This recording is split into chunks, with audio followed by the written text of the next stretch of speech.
OTAs have arrived, and boy, Eagle Nation, do we have a lot to jump into as we had sudden breaking news emerge last night. We'll get into that. Also, an ESPN analyst hating on the Philadelphia Eagles. And lastly, a veteran free agent linked to the Birds. We will jump into it all, but welcome into A to Z Sports Philly. You know what to do. Hit that thumbs up button if you enjoy this content, and be sure to subscribe and share our channel. It helps us out more than you know as we continue to give these news, rumors, and updates. And speaking of which, OTAs had their first day yesterday. And just so you have an idea of the schedule, tomorrow and Thursday will be days 2 and 3.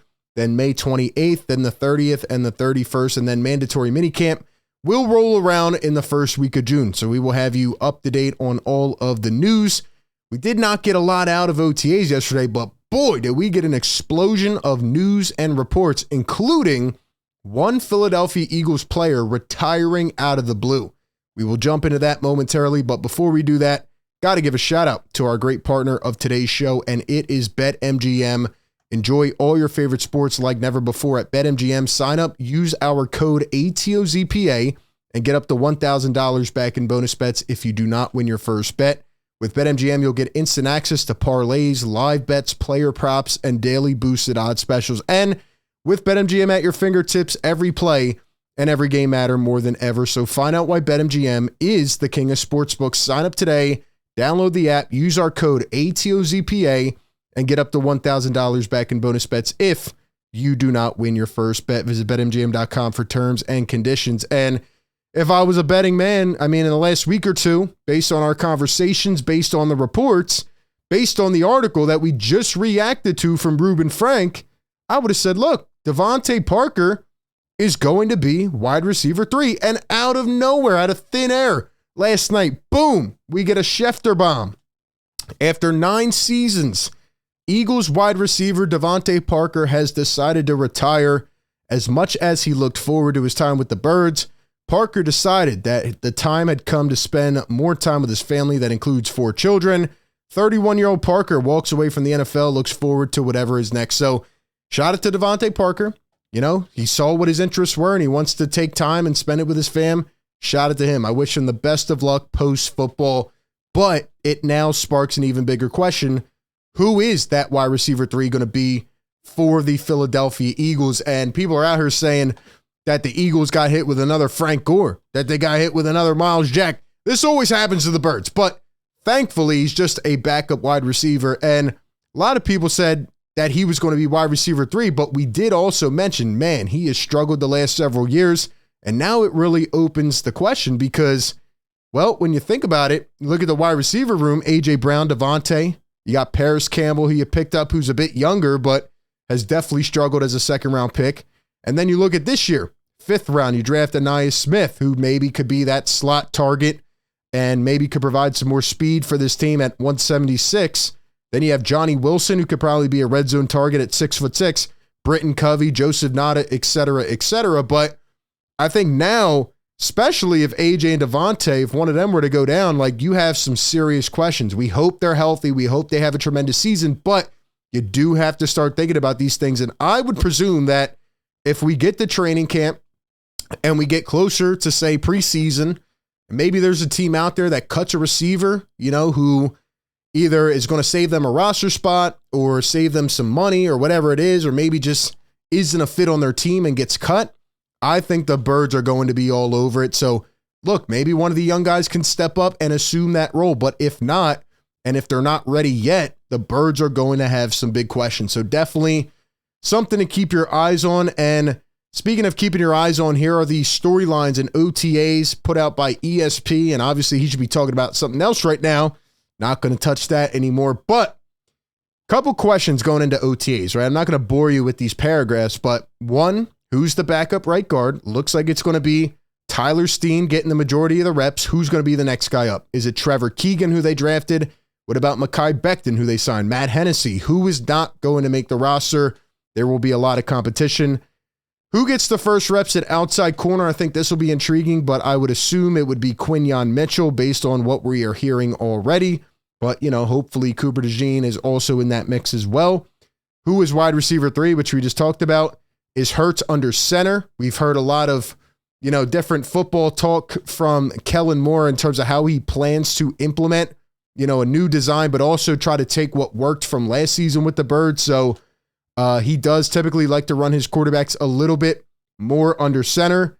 And as it says right here, he's going to bring new wrinkles to the offense. The Eagles won't be showing the whole playbook, but we could get clues by seeing where Hurts lines up under center or in the shotgun. Eagles can try to hide their new offense, but they have to practice it eventually. And lastly, the linebacker position. Will it be Devin White, who steps up and has a resurgence in his career? Will it be Nakobe Dean, who finally stays healthy? Lot to keep our eyes on. I still think they may need to upgrade at this position eventually, but they do have some time to do so. Now, I want to jump into a hater. Literally, an ESPN hater, Dan Graziano. See him from time to time on television. And I saw this quote and I was taken aback. What? Let me read it to you, okay? This is from Dan Graziano. Quote, "I'm not imagining Barkley as the difference maker so many seem to be assuming he will be. Only twice in his 6-year career has Barkley made it through a full season without missing at least one game due to injury. And even if 2024 is the third such season, I believe the Eagles' success is going to have a lot more to do with whether the passing game rebounds behind quarterback Jalen Hurts and his receivers." Now, I don't even know where to start with this. Number one, the Eagles have to stay healthy. Their line has to stay healthy. The receivers have to stay healthy. But number two, they need an actual competent coordinator who's going to actually shuffle things up once in a while and not run the same 8 plays the entire game and run screens into the ground and continue to do the same things and quarterback keepers that make no damn sense. In addition to that, the Eagles never pay running backs. So the fact that they gave this money to Saquon makes you, one, realize that he is a game changer, and two, that he's going to come right in and have an impact on his team.